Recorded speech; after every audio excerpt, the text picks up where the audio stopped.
મિત્રો, ભારતમાં ચૂંટણી હોય અને પાકિસ્તાનનો મુદ્દો ન ઉછળે એવું તો બને જ નહીં.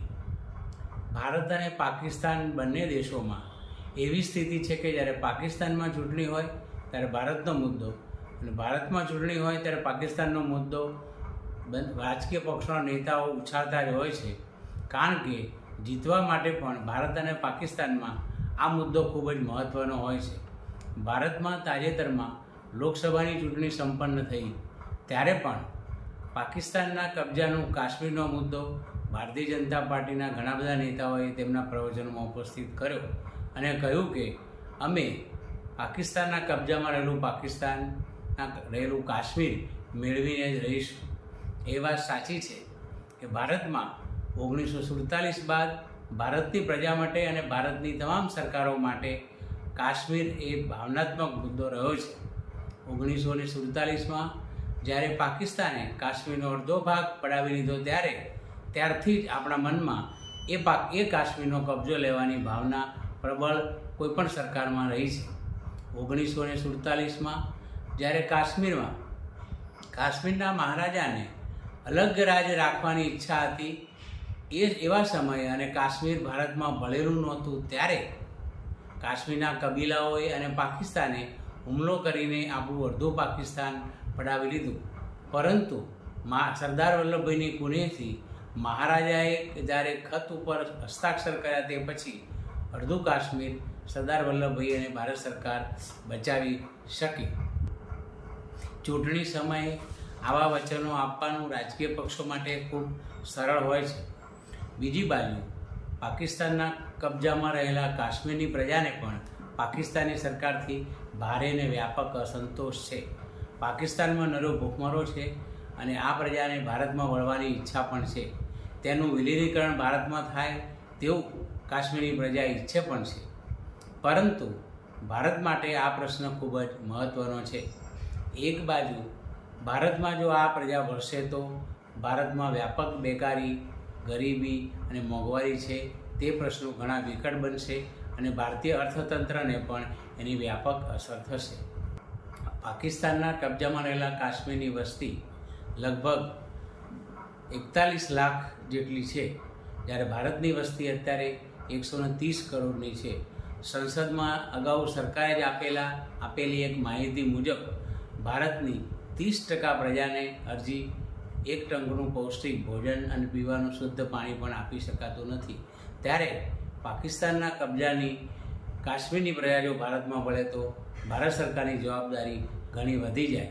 એટલે આપણો વિસ્તાર વધે પણ વિકાસના મોટા પ્રશ્નો ઊભા થાય અને પાકિસ્તાનની એ પ્રજાની જવાબદારી પણ ભારતની પ્રજાએ ઉપાડવી પડે. પાકિસ્તાનના કબજા હેઠળના કાશ્મીરની પ્રજાને ભારતમાં પોતાની જરૂરિયાત પ્રમાણે જોડાવવું છે. પરંતુ તેમ કરવા જતાં ભારતની સરકારની કમર વળી જાય તેવી સ્થિતિ છે. ઘરના છોકરા ઘંટી ચાટે અને પાડોશીને આટો તેવી સ્થિતિ આપણા દેશમાં સર્જાય. વળી ભારતમાં પણ ગરીબી, બેકારી અને મોંઘવારીના પ્રશ્નો વર્તમાન ચૂંટણીમાં સરકારને પણ નડ્યા છે અને સરકારને પણ નડ્યા છે. બિહાર, આંધ્રપ્રદેશ, ઓરિસ્સા, પશ્ચિમ બંગાળ જેવા અનેક રાજ્યો હજી પછાત છે અને તેમની માગણી પોતાને સ્પેશિયલ દરજ્જો આપવાની છે. ત્યારે આપણે પાકિસ્તાનની વધેલી પ્રજાની જવાબદારી લઈએ તો તે આપણી મિલકત નહીં, પરંતુ આપણી સરકારની એક વિશેષ જવાબદારી બની રહેશે. માત્ર પાકિસ્તાનના કબજાના કાશ્મીરની વાત જ નહીં, પણ આપણા ત્યાં ભાવનાત્મક રીતે ઘણીવાર અખંડ ભારતની વાત પણ કરવામાં આવે છે. પણ ભારતના પાડોશી દેશો જે અખંડ ભારતમાં ભળે તે દેશોની સ્થિતિ જોતાં જો આ દેશો ભારતમાં ભળે તો ભારતની સ્થિતિ વધારે ખરાબ થઈ શકે. માની લો કે પાકિસ્તાન ભારતમાં ભળે તો તેનો ભૂખમરો અને ભીખનો કટોરો લઈને વિશ્વમાં ફરતા પાકિસ્તાન ભારતમાં ભળે તો ભારતની સ્થિતિ શું થાય? એ જ રીતે બાંગ્લાદેશની વર્તમાન આંતરિક સ્થિતિ પણ ખરાબ છે. ત્યાં પણ વિપક્ષોએ બહિષ્કાર કર્યા પછી નવી સરકાર રચાઈ છે. શ્રીલંકામાં પણ થોડા સમય પહેલાં પ્રજાનો એક મોટો વિદ્રોહ થયો હતો અને રાષ્ટ્રપતિ ભવન સુધીનો કબજો પ્રજાએ લઈ લીધો હતો. એ જ રીતે નેપાળમાં પણ વારંવાર સરકારો બદલાઈ રહી છે. મ્યાનમારમાં પણ પ્રજા લશ્કરી શાસન હેઠળ કચડાઈ રહી છે. અને માલદીવ પણ એના ભારત વિરોધી વલણ માટે જાણીતું છે અને ત્યાંની ચૂંટાયેલી સરકાર સામે પણ તેના વિરોધ પક્ષો અને પ્રજા વિરોધમાં છે. આ બધા અફઘાનિસ્તાનની સ્થિતિ પણ વિશ્વભરમાં જાણીતી છે. આ બધા દેશો જો ભારતમાં ભળે અને આપણું અખંડ ભારતનું સ્વપ્ન આપણે કરવા માગતા હોઈએ તો પણ ભારત માટે કોઈ મિલકત નહીં, પણ એક વિશેષ જવાબદારીનો પ્રશ્ન ઊભો થાય. એટલું જ નહીં, ભારતના આંતરિક પ્રશ્નો પણ ઘણા વધી શકે.